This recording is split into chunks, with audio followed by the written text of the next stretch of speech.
Christians, you must be able to explain this point. People could spend their entire lives rejecting, ignoring, remaining undecided about God, and yet they still mostly believe that they're going to heaven. Why?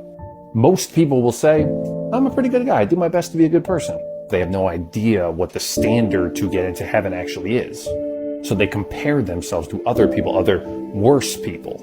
The Bible explicitly tells us that's false. 2 Corinthians saying, when you compare yourselves among yourselves, you're not wise. They think that God's standard is the same as their standard. Again, the Bible's really clear about this. Jesus even said, what is highly esteemed among men is an abomination in the sight of the Lord. God's standard to get into heaven is the law, as summed up in the Ten Commandments. Jesus Christ said, I didn't come to abolish the law, I came to fulfill it.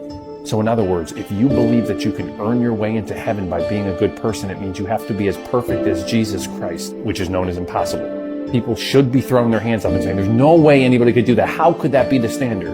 And that's the point. When you recognize that you are utterly incapable of living in accordance to the law, you realize that it is inescapable.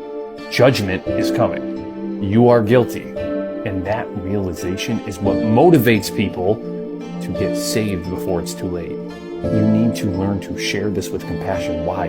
People need to understand what's so bad about their current state in order to understand what is so good about the good news of Jesus Christ.